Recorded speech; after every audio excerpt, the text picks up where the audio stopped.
Fala galera Smart, bom dia a todos, sejam todos bem-vindos. Estamos aí com mais um Smart Responde, voltando aí à programação de Smart Responde, né? Perguntas e respostas que são feitas aí durante a semana, né? A gente abre a caixinha, a galera deixa a pergunta lá, a gente vai respondendo aqui e durante a live as perguntas que o pessoal for fazendo a gente vai respondendo também aí. E se der tempo, ao final a gente abre a possibilidade de entrar alguém ao vivo aí para tirar alguma dúvida aí, bater um papo, contar alguma história de leilão. Dar bom dia aí para a galera, né? Bom dia Isabel, Sérgio, Thiago, Paulo Souza, galera que está entrando aí. Hoje é perguntas e respostas novamente. Quem tiver alguma pergunta, já fica à vontade aí, coloca a pergunta aí que a gente, dentro do possível aqui, vai responder também a dúvida da galera aí que está ao vivo, né?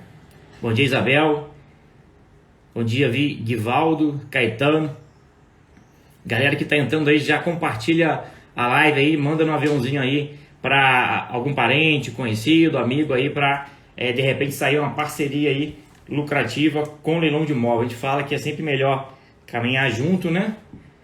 Do que caminhar sozinho. Sozinho é sempre mais difícil, então é sempre bom ter alguém ali do teu lado te acompanhando nessa caminhada aí. Bom dia, Ali Batista, Cleovelande, Elton. Bom, galera, vamos começar aí. Vou para a primeira pergunta aqui e fiquem à vontade, coloquem aí as dúvidas de vocês sobre leilões de imóveis que a gente vai respondendo aqui durante a live, né? Bom dia, Elton, Mica. Então, a primeira pergunta aqui é do Fábio Silveira, né? Ele fala que é um leilão por dívida de condomínio e diz que tem uma hipoteca na matrícula. Aí pergunta se deve arrematar ou não. E na sequência ele pergunta se a hipoteca é baixada na arrematação por penhora de dívida condominial. Mas é uma dúvida muito comum, né? Uma dúvida muito comum aí de leilão, né? Principalmente leilão condominial. A dívida é de condomínio, porém na hora que vai avaliar ali a matrícula, você identifica que tem ali uma hipoteca. Não só hipoteca, né? Tem que sempre olhar ali a matrícula atualizada do imóvel para verificar se tem outros gravames ali. Pode ser que tenham outras penhoras também, então tem que verificar sempre a matrícula atualizada do imóvel. Identificando que existem outros gravames, existem também outros processos, outros credores, a primeira coisa que deve ser feita é verificar lá no processo se houve ali a regular intimação desses credores para tomarem conhecimento do leilão, porque esses credores eles devem habilitar o seu crédito lá no processo, é chamado concurso de credores, né? Para poder receber o valor devido, deve se cadastrar, se habilitar junto ao processo. Existe uma ordem ali preferencial para que ocorra essa distribuição do dinheiro.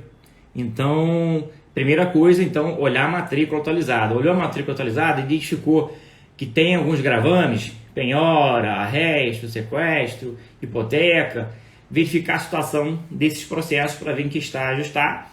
Agora, especificamente com a hipoteca, na hora que você arremata, se foi feita a intimação de forma regular, de forma devida no processo, o credor hipotecário foi devidamente intimado, então automaticamente a hipoteca ela vai cair com a arrematação. Isso está previsto lá no Código Civil, artigo 1499, diz que a hipoteca cai com a arrematação. E o artigo 1501 diz, só cai se o credor tiver sido intimado. Então, fazer essa verificação aí, se o credor foi ou não devidamente intimado aí do leilão para poder habilitar o seu crédito, né?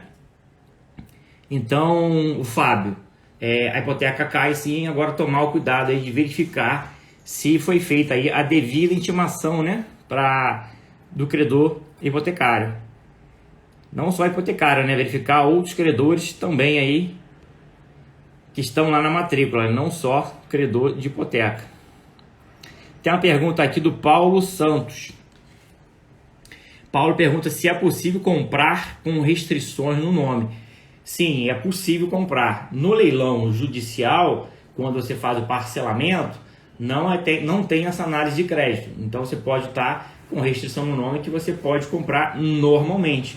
E você pode comprar com restrição no nome normalmente, se for à vista também. Não podem te impedir de fazer uma compra à vista só porque você está com restrição no seu nome. Agora, você vai ter dificuldade no financiamento, leilão de banco, né? Banco do Brasil, Santander, Caixa Econômica, que você quiser. Se você quiser comprar financiado, aí será feita uma análise aí de crédito. Aí se tiver restrição no nome, provavelmente o banco não vai aprovar aí o seu financiamento. Então, ter esse cuidado aí. Quando é leilão de banco, em financiamento, aí se tiver restrição no nome, normalmente não será aprovado. Agora, vai comprar à vista ou vai comprar parcelado em leilão judicial, aí não tem problema nenhum.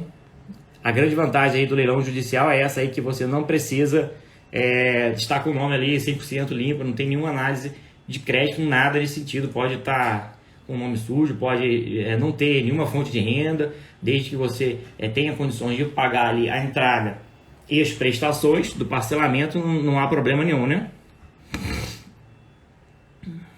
O Paulo Santos também continua aí. E também financiar o valor montante, por exemplo, da entrada no valor. Não entendi muito bem a pergunta aí, mas você pode financiar desde que não esteja aí comprometido aí com alguma restrição aí, né? SPC, Serasa. Em regra, o banco vai fazer essa análise, identificando ali que você está com o nome sujo, provavelmente ele vai reprovar o seu crédito, né?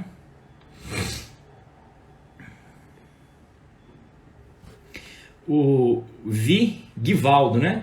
Ele diz que fez a aquisição de um imóvel na compra direta da Caixa, abaixo de 30 salários.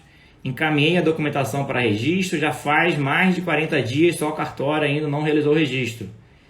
Guivaldo, seja bem-vindo aí à burocracia de cartório. É assim mesmo, 40 dias está até razoável. Então, assim, não é nada de outro mundo, nada para se assustar, achar que você deu azar e que foi um procedimento aí está sendo feito de forma indevida. Aí você fala 30 salários. Em regra, quando a compra é abaixo de 30 salários, não precisa de escritura.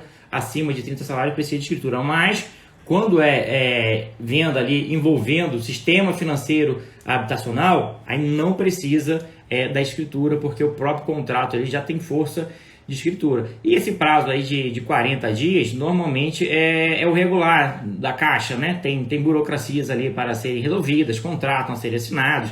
A Caixa dificilmente assina contrato digital, ela manda o contrato físico para a agência, aí você vai lá, assina, aí tem que devolver o contrato. Então, tem uma série de burocracia aí, infelizmente, que atrasa esse registro. Então, comprei hoje, daqui a 30 dias, muito provavelmente, não terei ainda registrado. Então, mas é um imóvel, é algo de grande valor, algo que você, se comprou pensando em revender, a gente já fala aqui, galera, trabalhar com um horizonte aí de 6 meses a um ano. Não vou trabalhar aqui achando que eu vou comprar em 2 meses, vou vender.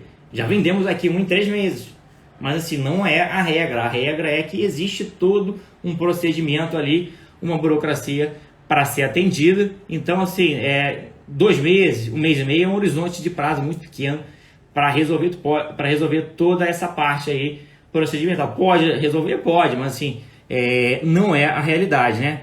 Agora, quando há atrasos excessivos, você está ali já 3, 4 meses, agarrou alguma coisa, faltou um documento, a Caixa não apresentou, aí você pode questionar a Caixa, mandar e-mail lá direto, né, para Cevem, mudou os nomes aí agora, né?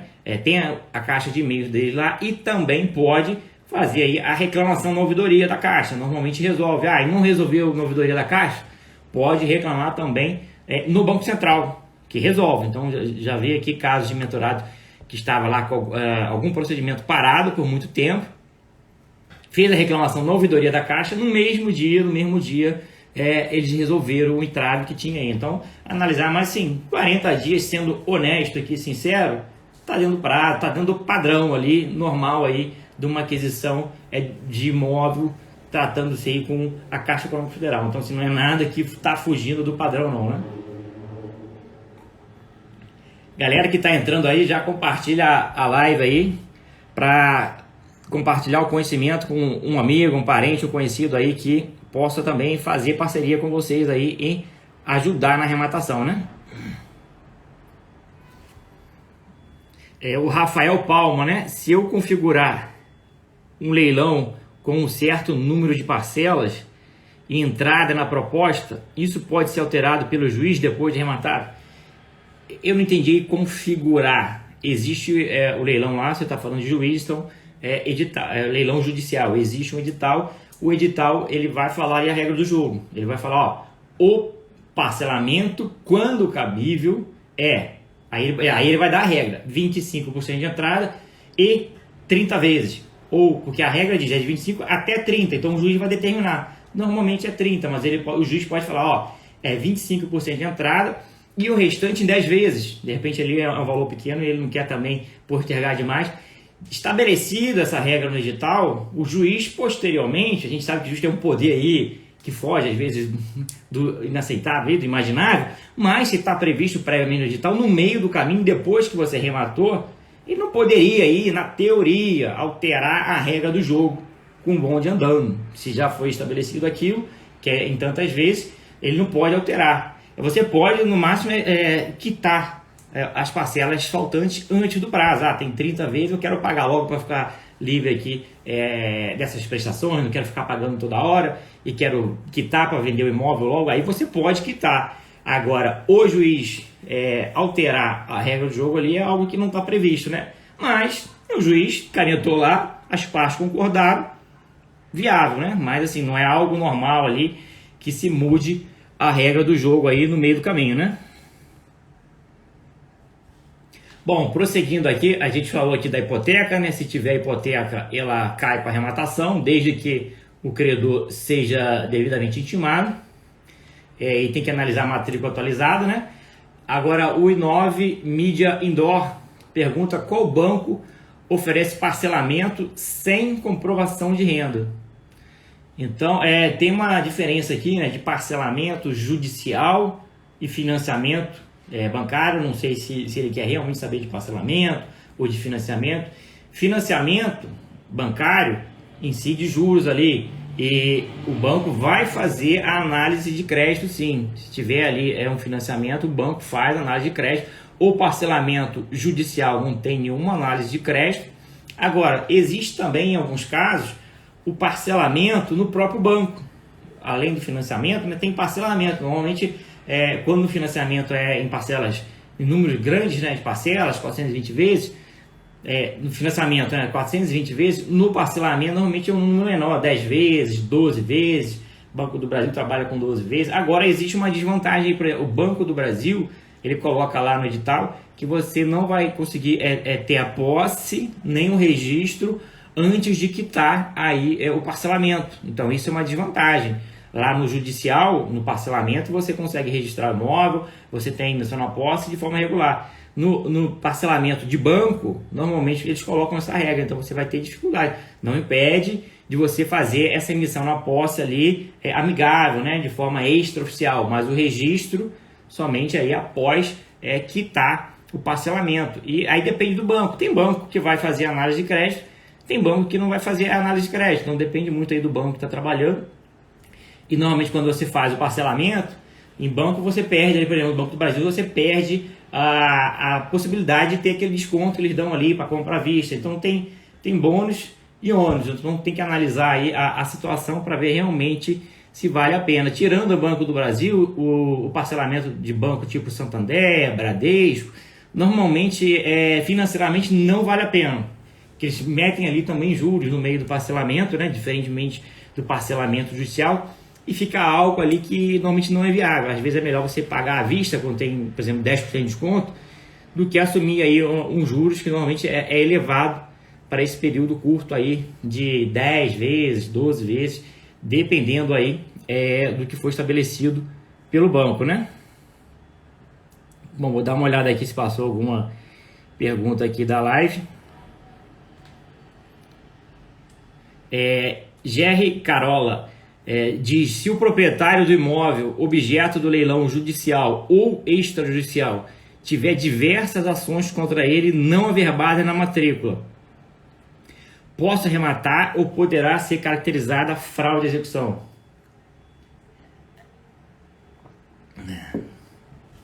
Boa pergunta, muito boa pergunta. Existe aí um princípio que se chama princípio da concentração dos atos na matrícula, que diz que todas essas ações, tudo que seja importante que envolva imóvel, tem que estar concentrado na matrícula ali, para facilitar esse trabalho de diligência, de busca de eventuais ações que envolvam o imóvel, porque às vezes fica inviável. Por exemplo, o imóvel aqui, por exemplo, aqui que eu digo Minas Gerais, e o cara tem uma ação lá no Mato Grosso, que pode respingar aqui no imóvel.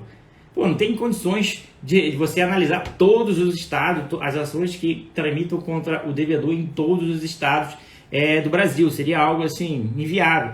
Então, a doutrina e a jurisprudência e a legislação têm caminhado no sentido de fortalecer isso, que se não consta na matrícula, não caracteriza fraude de execução, não caracterizaria, em regra, mas assim, ainda está caminhando para esse sentido. A legislação está mudando, o entendimento aí dos juízes está mudando, mas ainda assim, em alguns casos, infelizmente, algumas ações que não estão ali averbadas na matrícula, pode, em alguns pequenos casos, ali, algumas decisões assim que não é regra, caracterizar ali fraude à execução. Agora, o comprador de boa fé analisou a matrícula, não viu nada, então não teria por que ele ser penalizado. Estou falando a regra, porque sempre tem a exceção. Aí tu fala, tu falou isso e eu vi essa decisão, porque existe sempre a exceção, o entendimento do juiz ali dizendo que não concorda com essa aquisição, que pode ser uma fraude de execução.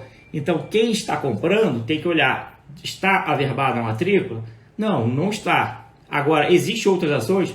Existem, né? E como é que está o estágio dessa outra ação? Já está caminhando? Já determinou a penhora? Se já determinou a penhora ali, é um alerta, né? Determinou a penhora, já foi realizada a penhora, ela só não foi averbada, ela só não foi formalizada. Então, é um cuidado maior que deve se ter aí. Agora, a regra é que se está averbada e quem está comprando tomou conhecimento, porque está na matrícula, a matrícula ali ela é pública, ela justamente é para isso, né, para dar publicidade.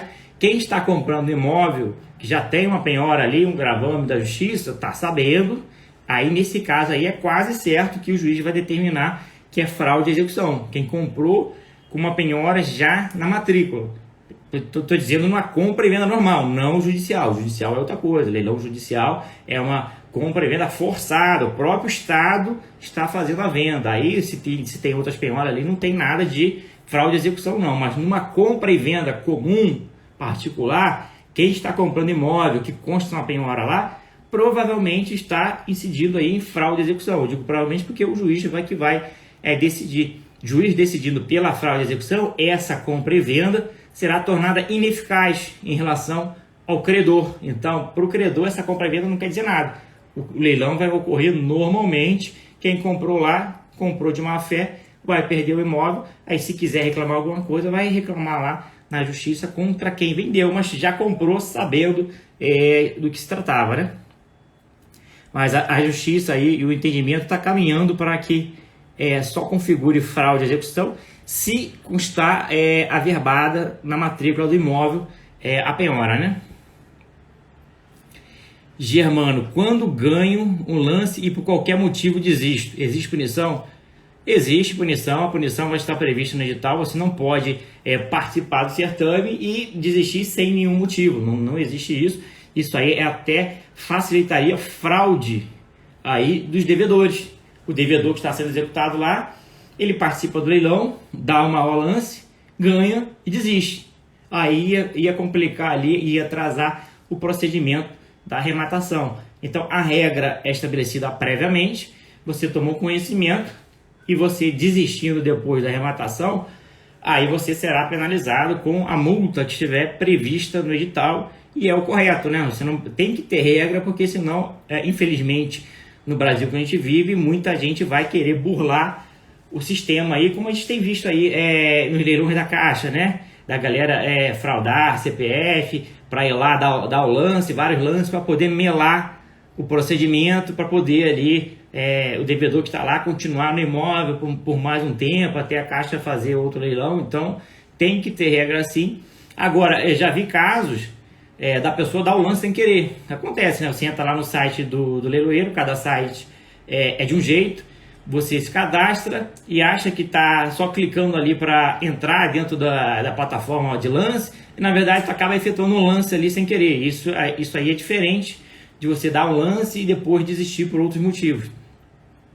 Nesse caso, você pode entrar em contato com o leiloeiro ou peticionar direto no processo avisando que foi um lance indevido, um erro. Aí é outra coisa. E normalmente ali, se é direto com o leiloeiro, ele desconsidera, ou se é direto no processo, o juiz também desconsidera. Agora, você não pode ter competido, deu vários lances lá, que não foi erro, né? Você disputou, aí no final do leilão você ganhou, aí depois fala, não, eu ganhei, mas eu não quero não. Aí participou ali do leilão, de todo o procedimento, vai ser aplicada a multa aí que estiver prevista no edital. Beleza, galera? Bom, prosseguindo aqui, F. Ramos Carabete pergunta, 3 perguntas em sequência, né? Se precisa ter muito dinheiro para iniciar com o leilão, se é possível conciliar leilão de imóvel com o meu trabalho e também se é possível ficar milionário com o mercado de leilão de imóveis. Primeiro, eu vou de trás para frente. Ficar milionário com qualquer negócio é possível. É possível ficar milionário com qualquer negócio, com leilão de imóvel, com corretagem, com compra e venda de imóvel, compra e venda de carro. Você pode ficar milionário com qualquer atividade, é plenamente possível, desde que você se especialize na área, que você seja um cara dedicado, comprometido, que estabeleça uma metodologia de trabalho e que se diferencie da concorrência, né? Então, sim, é possível ficar milionário em qualquer área de trabalho. Qualquer atuação aí sua, você pode ficar milionário, assim. Isso aí é possível. Inclusive, a gente fala aí da estratégia montinho e montão, né? De começar com pouco dinheiro, aplicar em leilão de imóvel, utilizando a estratégia da alavancagem, né? De financiamento, né? Sempre que possível, comprar financiado. A gente já explicou aqui o motivo, né? Te dá um retorno muito maior, diversifica, te dá a possibilidade de investir em mais imóveis e no final, no mesmo período de tempo, você ter um capital muito maior do que se tivesse comprado à vista e engessado ali, empacado em um único imóvel. Então, utilizando a estratégia de alavancagem, né, de financiamento, e montinho e montão, comprou, financiado, vendeu, pegou esse dinheiro, aplicou no imóvel maior, vendeu, e vai fazendo isso aí diversas vezes, que é plenamente possível atingir aí R$1 milhão, né? E ser milionário hoje em dia aí não é mais aquele negócio de ser milionário no ano passado, né? Com a inflação alta aí, 1 milhão hoje não é algo que diferencia tanta gente. Teria até que ser revisto esse critério de milionário aí, porque a inflação comeu tudo. Então, assim, não é como era antigamente. O cara é milionário. Então, tem que ser revisto esse critério aí de milionário. Agora, precisa ter muito dinheiro para começar? Não precisa ter muito dinheiro. A gente já demonstrou aqui, não precisa, de repente, ter dinheiro nenhum. Basta ter o conhecimento. Você pode começar prestando assessoria. Temos vários mentorados que vivem exclusivamente de compra e venda de leilão de imóvel, de assessoria, né? Só prestando assessoria ali. Quem não tinha nada começou com assessoria, cobra aí de 5% a 10% do valor da arrematação e vai juntando esse dinheiro e esse retorno da assessoria, aí junta seu capital para também fazer a sua aquisição. E não precisa de muito dinheiro. Com R$5 mil de entrada e prestações de 500, 600 reais, você pode comprar um imóvel aí avaliado em 150, 160 mil, como a gente já fez, né? Comprou o imóvel da Caixa avaliado em 160 mil, pagamos aí R$80 mil com apenas 5% de entrada, dividido por 3 pessoas, eu, Pedro e Renan, e o restante financiado. Então, assim, com R$5 mil de entrada e 500, 600, 700 reais ali todo mês para pagar a prestação, você já começa a participar aí de arrematação de imóvel de valor de 150, 160 mil. Quero comprar um de 100 mil. Menos dinheiro ainda. Então, você não precisa ter 100 mil reais para começar a participar do leilão. Eu tenho só 20 mil reais. Quero comprar um imóvel que vale 100 mil, comprando ele por 50 mil, com 5% de entrada e o restante parcelado.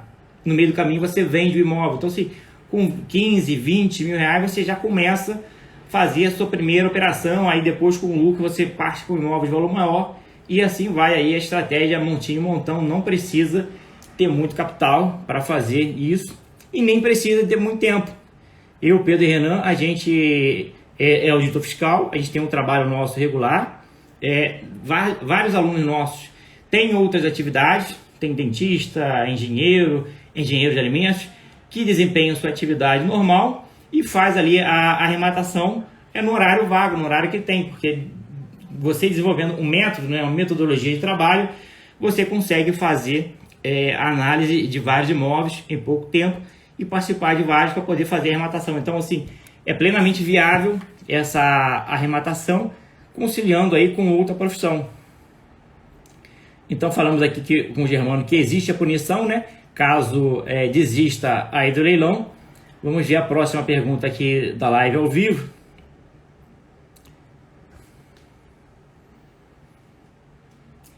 Wilson Júnior.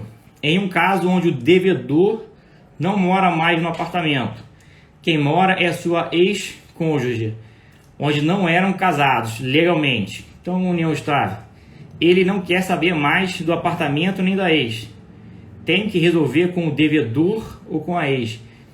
Eu não sei o que você tem que resolver, mas se você arrematou, não sei se é judicial, se é extrajudicial. Se for judicial, no próprio processo o juiz vai dar a ordem de missão na posse. Se for extrajudicial, a gente orienta aqui a uma negociação para conseguir a posse amigável. E você negocia com quem tem a posse. A gente está falando de posse, não de propriedade. Quem está lá efetivamente usando imóvel. É a ex-cônjuge, é um terceiro, é um tio, é um sobrinho, é uma prima. Quem estiver ocupando o imóvel, de fato, com o ânimo de dono ali, não estou dizendo posse, tipo locatário. Quem estiver com o ânimo de dono, está usando lá com o ânimo de dono, você vai negociar com as pessoas. É ela que está lá. Não adianta você negociar com o ex-marido, se o ex-marido já largou de lado lá, não tem nenhum vínculo com a mulher, perdeu o imóvel, não quer nem saber de nada. Você tem que negociar com quem está lá no imóvel. Então vai fazer uma negociação com ela. Normalmente dá certo essa negociação aí em 90% dos casos. Aí tem técnica, né? Assim, de repente você ajuda a pessoa ali a desocupar, paga ali de repente a mudança, né? O frete, ou paga 1, 2 ou 3 aluguéis, ou acerta um valor. Então tem vários tipos de negociações, você vai sondando ali, verificar qual é a melhor estratégia de negociação. Às vezes você nem precisa de dar valor nenhum, às vezes conversando mesmo já acerta essa desocupação. E não dando certo nada disso, aí vai entrar com ação de missão na posse. Aí sendo leilão extrajudicial, leilão de alienação fiduciária, a própria lei já estabelece aí que o juiz vai determinar a desocupação de forma liminar em 60 dias. Então é um procedimento rápido. Então, assim, pouco importa aí, de fato, né, quem está ocupando imóvel lá, porque ela vai sair de um jeito ou de outro, né? Bora aqui para a próxima pergunta da Andresa. Galera que está entrando aí agora, pode compartilhar a live aí, que tem muito conteúdo bom. E quem está entrando pode conseguir uma parceria aí, né? A gente recomenda sempre aqui, dentro do possível, aí, arrematar junto com outra pessoa. É possível e ajuda demais aí no trabalho, né? Andresa Souza Chaves perguntando, no leilão judicial, próximo à data da segunda praça, ao olhar o processo, consta um andamento. Assim, petição juntada, prazo 27, reintegração e manutenção da posse. Significa que o devedor fez novo pedido? Eu não entendi bem aqui a pergunta, né? Existe um processo que está próximo da segunda praça, né, do segundo leilão. Ao olhar o processo, consta um andamento assim, petição juntada. Sim, alguém juntou uma petição lá. Prazo 27, reintegração e manutenção da posse. Isso significa que o devedor fez um novo pedido? Se alguém juntou uma petição, está pedindo algo. Não sei se foi o devedor, teria que olhar o processo, né? Se foi o devedor, se foi o autor da ação, a reintegração de posse. Aí teria que ver, é uma ação específica de reintegração de posse ou é uma ação de execução de condomínio, execução de qualquer outra dívida? Aí teria que analisar o caso concreto para entender o que está ocorrendo. Então teria que baixar, leilão judicial não tem como entrar sem baixar o processo. Então assim, não dá para só ficar lendo as beiradas. Tem que baixar inteiro o teor do processo. Não precisa ser advogado, porque hoje existem plataformas aí que disponibilizam a um custo muito acessível, aí, muito barato, para você baixar o processo de forma integral, né? O inteiro teor do processo. O processo rápido, ele faz isso, né? É uma das plataformas que prestam esse serviço. Então, tem que olhar o processo. Não tem como participar de um leilão judicial sem saber o que está ocorrendo ali, quem alegou o quê, quais são os possíveis vícios, né, desse processo, se as partes forem intimadas. O que pode gerar anulidade aí no processo judicial, em regra, né, é a ausência de citação ou a ausência de intimação dos principais atos, né? Quais são os principais atos? A penhora, o auto de avaliação, a data do leilão. Então, todos esses atos principais devem ser intimados ali ao devedor. Então, você tem que checar isso. Você vai checar olhando o processo. Dentro do processo. Não tem como, galera, entrar em leilão sem ler o processo. Não tem como. Tem gente aqui que fala, leilão é muito ruim, é errado, é cheio de risco. Fiz um procedimento aí, está demorando 3 anos para executar. Normalmente fez coisa errada. A galera acha que está comprando um par de tênis, que é só lá dar o lance e acabou. Não. Existe procedimento prévio ali, checklist, que você faz uma análise prévia ao leilão. Fazer essa análise para ver, esse processo está certinho, está ok, está tudo bonitinho. Aí você faz essa análise. Não, tem gente que nem sabe ler o processo, vai lá, dá o lance, acha que é só dar o lance e acabou. Não olhou a questão da dívida de IPTU e condomínio, responsabilidade. Não olhou ali se houve a intimação dos devedores, dos principais atos, dos credores. Aí no meio do caminho o processo é anulado. Aí a pessoa fala mal de leilão porque ela não tem um conhecimento, não fez o dever de casa ali de analisar com cuidado. Aí pega esse caso que deu errado, começa a propagar e chega no ouvido de terceiro. O leilão é anulado, o cara fica com o dinheiro parado lá, ou a desocupação demora muitos anos, porque a pessoa fez errado, não teve um mínimo de diligência. Fazendo bem feito, galera, dá muito certo. A gente fala aí que é um investimento que é muito bom, que ele te dá ali alta lucratividade com baixo risco, diferentemente de outros investimentos aí, que normalmente lucratividade e segurança não estão alinhados, né? Se o investimento é muito seguro, ele tem pouco retorno. Se o investimento dá muito retorno, ele é arriscado. No leilão de imóvel, na hora que você tem o conhecimento dali de todo o procedimento, você praticamente zera o risco e fica só aí com a lucratividade. Então, é o investimento mais seguro que a gente conhece aí para construir um patrimônio de forma sólida e lucrativa, né?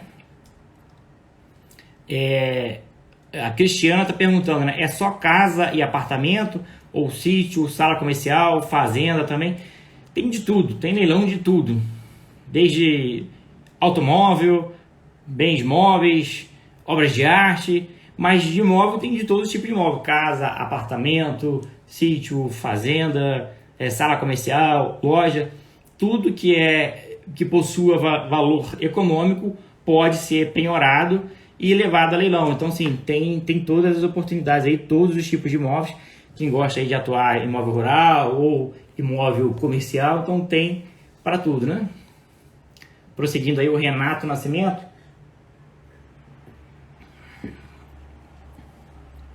No caso de leilão extrajudicial com processo onde foi julgado improcedente, durante o período de recurso que a Caixa dá, é possível o ex-proprietário tentar algo? Vamos lá, leilão extrajudicial, um processo em andamento que foi julgado improcedente. Aí você tem que ver esse processo, o que o devedor está alegando.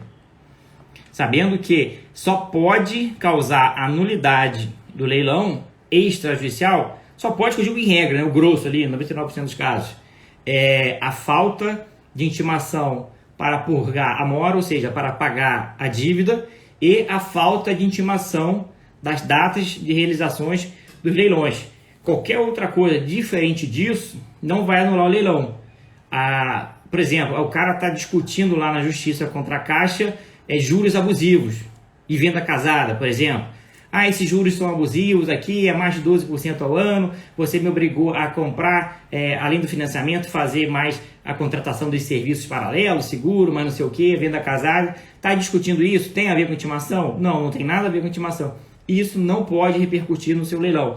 Se o devedor ganhar essa ação, ela vai se reverter em perdas e danos. A Caixa vai dar lá um dinheiro para ele, uma indenização, mas o leilão corre normalmente. Então, se for uma discussão sobre esses aspectos aí, juros abusivos, cláusulas contratuais, não vai afetar nada na arrematação. Então, analisar ali o que ele está alegando. E sabendo que você arrematou, já teve foi expedida ali a ata de arrematação, tudo direitinho, essas questões que não envolvam ausência de intimação não vai repercutir na sua desocupação, emissão em posse, em nada. É uma questão lá do devedor com o banco, entre eles vão se acertar e vai se resolver em perdas e danos aí com indenização, não afeta nada aí a arrematação. Bom, galera, prosseguindo aqui, Cleovan Med pergunta quando será a próxima mentoria. Estamos trabalhando aí com a próxima mentoria em meados de outubro. A gente está ainda trabalhando com a turma 11, né? Estamos no meio do treinamento da turma 11, então em meados de outubro aí provavelmente a gente já terminou a preparação da turma 11 e vamos abrir vaga aí para a próxima turma. Prosseguindo aqui, o Vitor, ele pergunta da ADPF 828 se ela atinge ações de emissão na posse dos leilões extrajudiciais, né? Então, essa ADPF 828 é aquela lá da lei 14, deixa eu ler o número da lei, 14.216, é uma lei aí que foi feita durante a Covid, por causa da Covid, suspendendo aí algumas emissões na posse. Aí o ministro Barroso prorrogou o prazo, né? Ele foi prorrogando várias vezes, né? Era até o final do ano passado, foi até o meio do ano. Agora ele prorrogou a vigência, né, dessa lei aí, dos seus efeitos, até 31 de outubro. Aí o que a galera acha? Essa lei se aplica a leilão de imóvel. Mas ela não se aplica a leilão de imóvel, embora alguns juízes, de forma equivocada, tenham aplicado. Essa lei aí, ela não se aplica a leilão de imóvel. Ela é bem clara, ela diz que ela se aplica a desocupações coletivas de grupos sociais em condições de vulnerabilidade. Não é uma emissão, uma desocupação de posse de leilão, que é uma pessoa específica, num caso específico. Não, é grandes ocupações coletivas, né, de grupos em condições de vulnerabilidade, e também no caso de despejo aí de contrato de locação. Então, na teoria, não se aplica de forma alguma, muito claro, quem consegue ler ali, tem a capacidade mínima de leitura, entende que não se aplica, mas alguns juízes, não sei porquê, aplicam. Então é aquele caso, né? Existe a regra geral e existe aquele 1% do caso ali que o juiz entende do jeito que ele quer entender. E acontece, né? Na live passada, né? Desculpa. Na live da terça-feira, parece que uma pessoa que estava assistindo aqui caiu nesse caso aí, foi agraciado aí pela sorte, né, do juiz aplicar essa lei que impede aí a desocupação e já perdeu até o efeito, né, Covid, assim, praticamente a gente já restabeleceu aí as atividades normais, não tem nem sentido, na minha opinião. Estamos num país aí que ainda é permitida a liberdade de expressão, então na minha opinião não faz sentido nenhum prorrogar essa lei aí por conta da Covid. Já mudou muito o cenário que era 1 ano e meio atrás, 2 anos, quando ela foi estabelecida, com o cenário atual. Então, assim, não veio sentido nenhum para que ocorresse essa prorrogação dos efeitos da vigência dessa lei. Mas, de qualquer forma, ela não se aplica a leilão. Quando o juiz aplica, ele está aplicando de forma equivocada. Ele não leu, não entendeu bem ali a lei, o sentido da lei. Aí cabe recurso, né? A decisão do juiz aí, ela não é imutável. Você pode recorrer para as esferas superiores, que com certeza vão tomar uma decisão aí dentro da legalidade, seguindo o que está previsto ali na lei, né? Bora ver se tem alguma pergunta aqui da live para a gente responder, e a gente volta para responder a caixinha. Bom, se alguém quiser entrar aí ao vivo agora, aí, pode chamar aqui que eu já habilito aqui no ato. O próximo aqui é Vigvaldo. Vamos ver se o Givaldo entra ao vivo aí para a gente bater um papo aí sobre leilão de imóvel. Bom dia. Bom dia, tudo bom? Tudo bom, Givaldo, né? Isso, tudo jóia. Pois não. Qual é a sua dúvida aí sobre leilão de imóvel? Vê só, eu fiz a aquisição do imóvel da Engea, leilão da Engea. E a gente já fiz a transferência, já estou com toda a documentação e fui visitar o imóvel. Quando fui visitar, eu conversei com o ex-dono. Na realidade, ele não é ex-dono, ele nem é ex-mortuário, ele é uma pessoa que comprou esse imóvel com recibo de compra e venda. E eu conversei com ele, a gente já estava em negociação, e ele resistindo a não querer, dizendo que o imóvel era dele, e aquela questão toda que o pessoal sempre explana, né? Só que eu fui no imóvel, quando eu cheguei no imóvel, tinha um inquilino no imóvel. E essa pessoa me atendeu super bem, disse que, ó, eu aluguei esse imóvel. Então, assim, essa pessoa que tá dizendo que é dono, que era o possível dono, não tá no imóvel. Então, assim, a pessoa que tá morando deixou eu entrar na casa, na realidade é como se tivesse tomado posse do imóvel. Só que existem alguns móveis dessa pessoa que morava lá. Como é que eu procedo nesse sentido, assim, como eu deveria proceder? Mas você falou que tem um inquilino e tem Então, imóveis do antigo dono também, então tem imóveis ali do inquilino e do antigo dono. Ou isso. todos os imóveis que estão lá são mobiliados do antigo dono. Não, do inquilino e tem uns 4, 5 móveis do antigo dono. Perfeito. O antigo dono entre aspas, né, que comprou aí com trás de Isso, gaveta, isso. ele está resistindo ali à desocupação amigável, é isso? Na realidade, ele tá resistindo, mas assim, na realidade ele não tá no imóvel mais, né? Quem tá é o inquilino. Não, ele não está fisicamente, mas ele tem É, a posse. Na hora que ele alugou, mesmo ele não estando lá fisicamente, ele ainda tem a posse, tem ânimo de dono, ele tem um contrato ali vigente com a pessoa que está lá. A não pessoa que tem. está lá tem a posse direta, né, que está ocupando, mas ele tem a posse indireta. Então, ele tem ainda posse, mesmo não estando efetivamente no imóvel. Se tem um contrato de locação, ele tem a posse. Ele tá resistindo a fazer a ocupação amigável, é isso? Isso. Agora, Isso. o inquilino que está lá, ele está aceitando de boa, ele sai de boa? Como é que está o humor desse inquilino? Não, tá tranquilo. Já entrei na casa, já conversei com o inquilino. Ele disse: ó, eu tenho interesse até em comprar a casa. Ele tem interesse em comprar a casa? Tem interesse.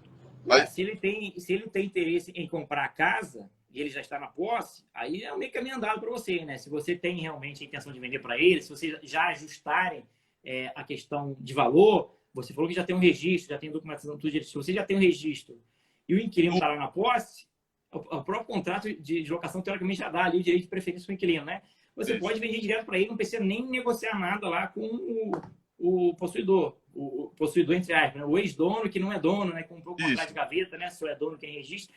Você Isso. pode, se o inquilino quiser comprar, minha opinião, negocie direto com o inquilino já tem a posse, você tem a propriedade, o documento, né? Do cartório dizendo que é seu, você passa essa propriedade para quem está ocupando o imóvel, essa pessoa já tem a posse, então ela vai consolidar a posse com a propriedade, então o contrato de locação lá vai ser extinto e vai ser um problema dele com o antigo dono lá. Você não vai ter nada a ver com isso, vai te poupar aí uma dor de cabeça de negociar com o ex-dono e de repente ter que entrar com a emissão na posse.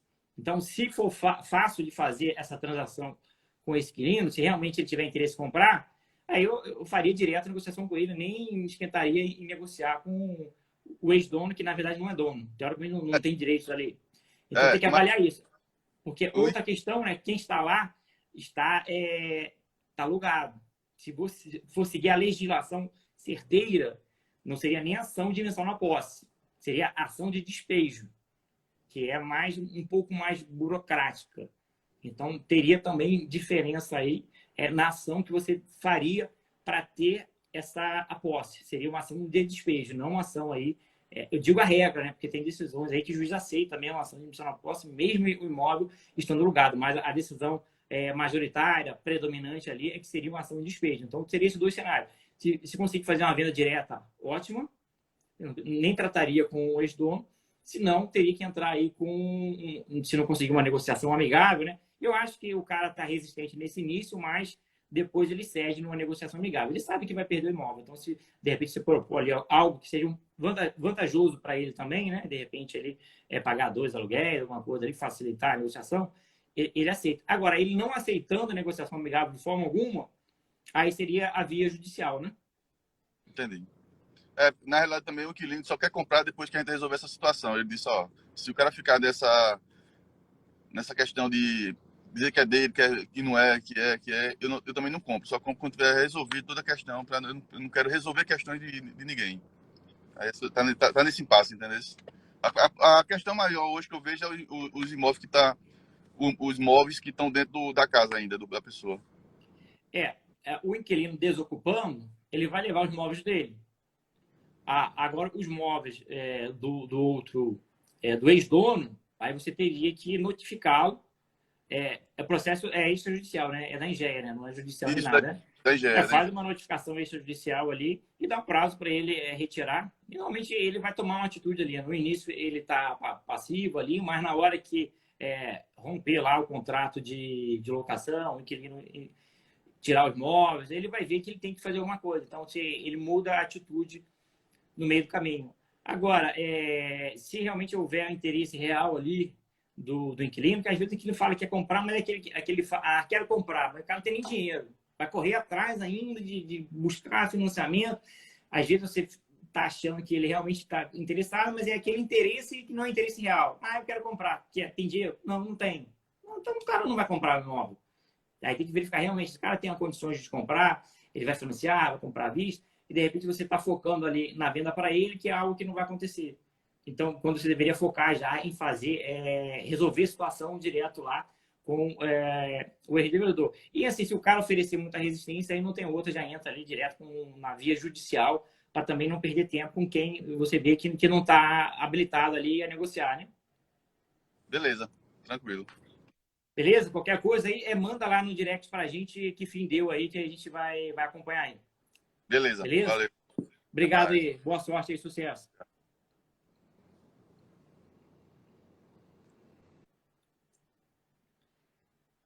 Bom, galera, vamos ver se tem mais alguma pergunta aqui ao vivo feita durante a live. Se mais alguém quiser entrar ao vivo aí, pode chamar aqui que a gente habilita, né? Fátima, Bom Tempo apareceu de novo aqui, mas primeira vez que eu chamei, ela não habilitou, né? Falou que não tinha pergunta. Vamos ver o Alexandre.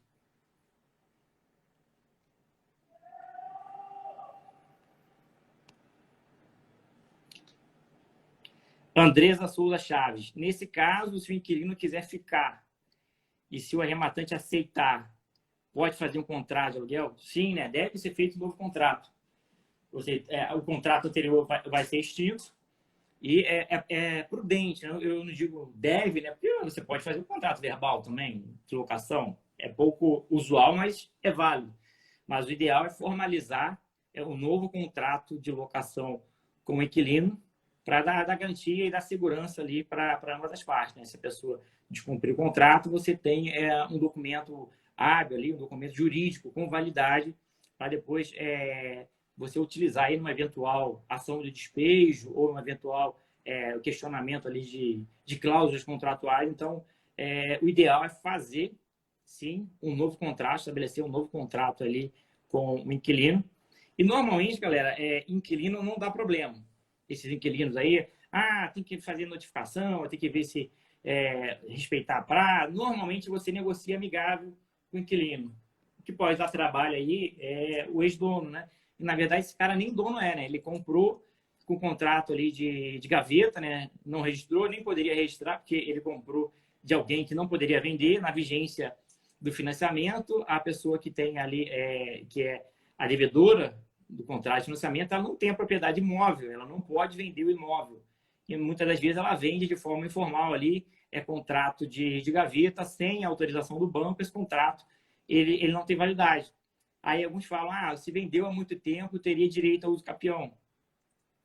A regra geral aí, a jurisprudência predominante, é que esses imóveis que estão vinculados aí ao sistema financeiro da habitação, eles não cabem uso capião, mesmo quando for aí banco privado, Banco Santander, Bradesco ou empresa pública, mas que tem ali, por exemplo, que seja de direito privado, porque o imóvel está afetado a uma finalidade pública, uma finalidade social de garantir ali a habitação para os brasileiros, né? Então, nesses casos, não cabe o uso capião. Então, nem direito ao uso capião teria. Isso é a regra geral. É claro que pode ter uma decisão ou outra ali que foge da regra geral. A gente sempre fala regra geral porque no direito sempre tem exceção, sempre tem juiz ali que decide do jeito que ele acha correto, mesmo que seja contra a legislação, contra o entendimento aí majoritário, né? A Sônia perguntando aqui, no caso do Divaldo, se as pessoas que tinham o contrato de gaveta não retirar os móveis. Ela tem que retirar, você dá um prazo e pode colocar em depósito também. Então, tem essa possibilidade, né? Notifica, dá um prazo, coloca em depósito, vai tomar a posse, tomar uma prudência aí, uma precaução maior de provar o que você está tomando posse lá, né? A situação. Aí você pode chamar, de repente, o síndico para gravar a entrada lá para poder demonstrar o que havia de valor lá no imóvel, né? Que depois o devedor pode falar, mas tinha lá um bem de alto valor que vale uma joia que vale 10 mil reais. Pode falar um monte de coisa. Então, assim, formaliza, sempre com testemunha, gravar. Se você quer tomar uma prudência maior, você pode fazer uma ata notarial. Uma ata notarial é um procedimento feito pelo tabelionário de notas, que o tabelião vai lá, te acompanha no ato. O tabelião ele tem fé pública, ele vai redigir lá todo o procedimento. Eu compareci no dia tal ao imóvel situado no endereço tal, verifiquei que foi feita a emissão na posse e constavam dentro do interior do apartamento os seguintes móveis. Tinha um sofá, uma geladeira velha, sem funcionar, um quadro. Ele vai listar lá o que tinha. E isso aí pode te ajudar no futuro, prevenir, né? Um cara que é mais prudente, ele toma os cuidados aí para evitar, de repente, aí que o devedor alegue que tinha algo de valor lá e que sumiu, que você se apropriou de forma indevida aí de um bem de alto valor. Aí, tomando esse cuidado aí, é de boa.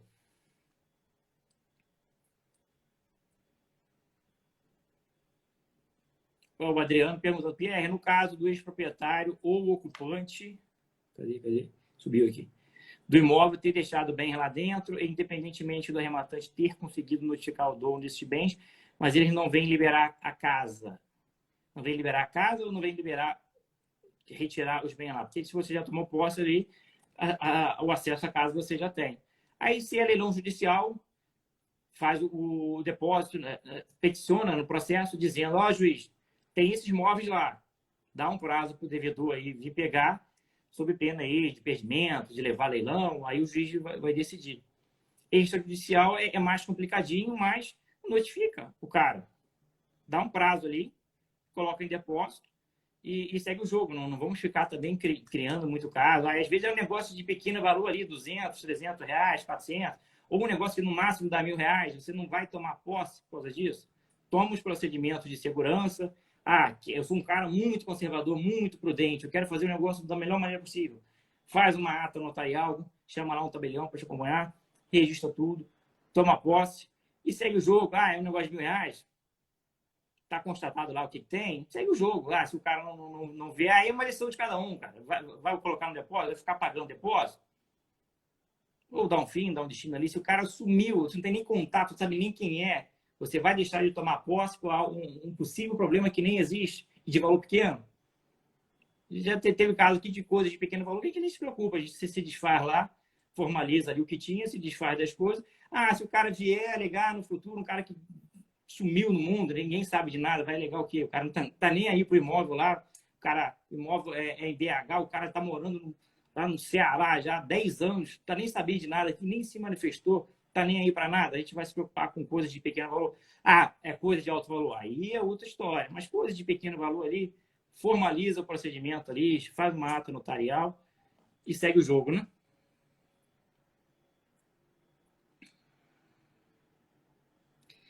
A Sônia perguntando aí se consegue estimar o valor da ata notarial.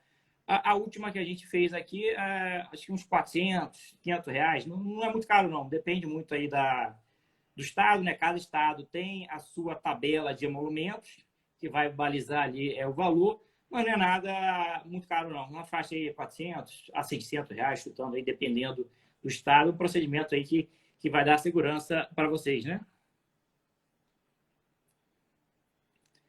O Wilson Júnior, né, perguntando se um acordo amigável é preciso fazer um contrato registrado em cartório ou pode ser um contrato apenas assinado sem reconhecimento de firma. Tem de tudo. Aí você vai ver o contexto. Tem casos que a negociação está perigando ali, o cara já está muito resistente e às vezes, se você impor, tem que ser registrado, bonitinho, pô, o cara já está lá, meio que criando resistência, você vai criar mais resistência ainda, que a galera não tem dificuldade às vezes de querer registrar um negócio, burocratizar. Não vou dizer que não vai ser feito. Sempre que possível, tente. Mas se você verificar que a exigência de um contrato assinado e no cartório pode prejudicar a negociação, faça a negociação verbal, WhatsApp.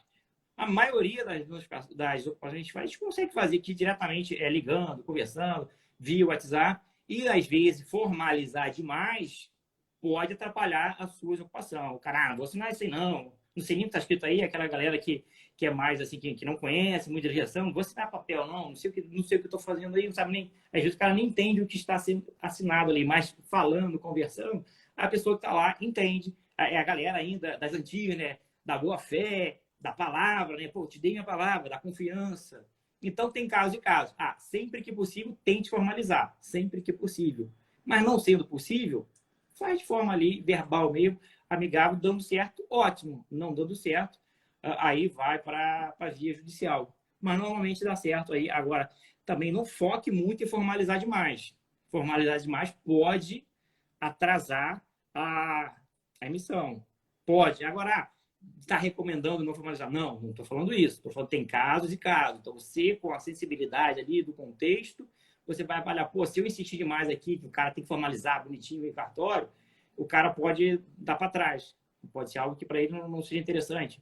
Ele não está familiarizado com isso. Então, vai avaliar o caso ali. Às vezes, não é nem preciso formalizar nada. Você vai ver de acordo com o contexto. Mas, sempre que possível, formalize, né? Bom, galera, fechamos aqui. Se ficou alguma pergunta aí não respondida, pode mandar direto lá no direct, que a gente vai responder. E voltamos aí na semana que vem. Tenham um ótimo dia aí. Bom dia a todos.